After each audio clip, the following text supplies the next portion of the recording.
Donc, deux questions principales à proposer à notre invité de marque, monsieur l'ambassadeur Hassan Halidi, ex-ministre adjoint des Affaires étrangères, qui se trouve actuellement en ligne de Native International. Monsieur Hassan Halidi, bonne année. Bonne année à vous et à l'Égypte aussi. Merci beaucoup pour nous rejoindre à travers la ligne de Native International. Deux questions principales. D'après votre prévision, comment vous trouvez l'impact de Joe Biden, l'administration de Joe Biden sur la politique mondiale, sur la politique envers notamment le Proche-Orient et les relations entre l'Égypte et les États-Unis? Deuxième question, comment la pandémie a eu un impact au niveau politique? Donc, deux questions principales. En ce qui concerne la première question, c'est un peu tôt de prédire quelle sera la politique ou, plus précisément, les politiques de l'administration de M.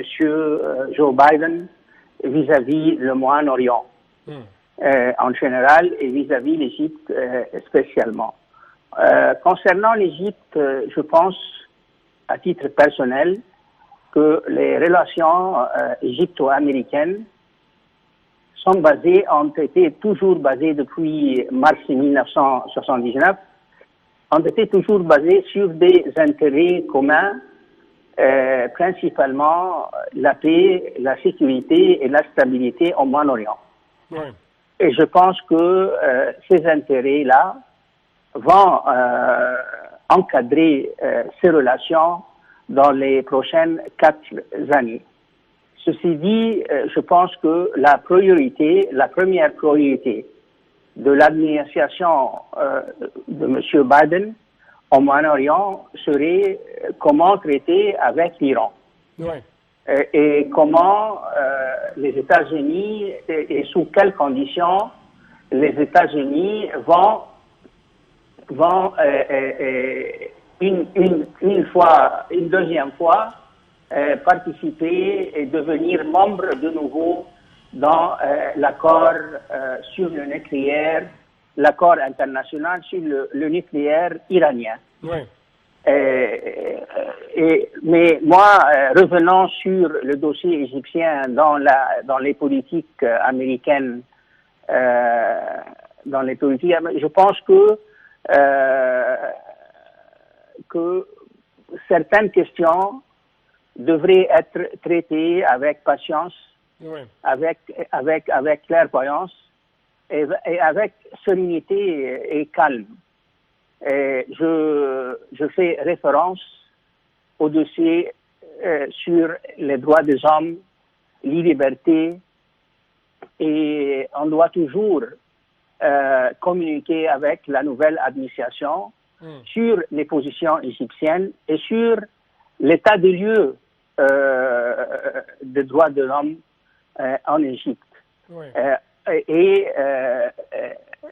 Mettant l'accent sur le fait que l'Égypte fait face à une vague terroriste depuis 2011 et principalement et plus important après 2014.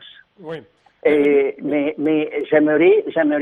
j'insisterai sur le calme, la clairvoyance, la patience en traitant ces dossiers-là. Ces dossiers-là ont été toujours présents dans les relations entre l'Égypte et les États-Unis depuis 1979. Ce n'est pas de point de vue de la diplomatie égyptienne et la politique étrangère égyptienne, ce n'est pas quelque chose de nouveau.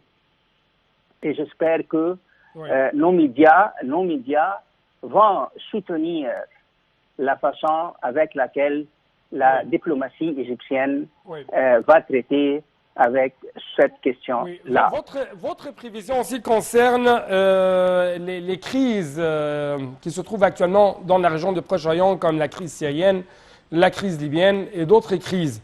En fait, l'Égypte soutient tous les efforts visant à parvenir à un règlement politique global à la crise syrienne. C'est la ligne directrice de la politique étrangère adoptée par l'Égypte envers de telles crises. Donc, votre prévision pour de tels conflits au sein du Proche-Orient pendant 2021? C'est la fin où on va continuer?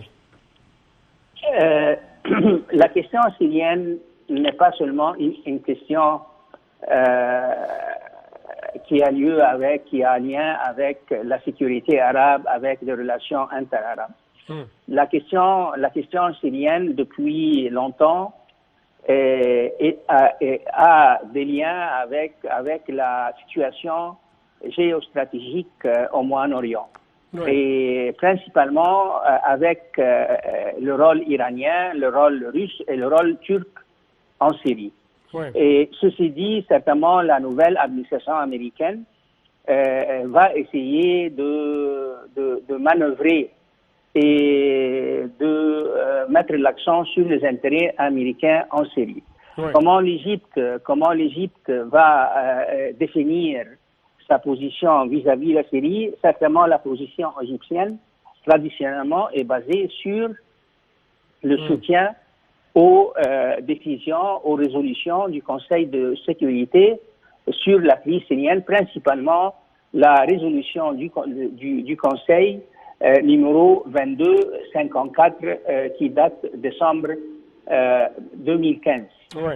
Et certainement, il y a d'autres crises qui concernent l'Égypte d'une façon directe. Oui. Et j'ai à l'esprit la situation en Libye. Oui. Et la Libye, la situation en Libye, comme vous savez, monsieur, les Libyens se sont mis d'accord sur la tenue des élections présidentielles et des élections parlementaires le 24 décembre prochain.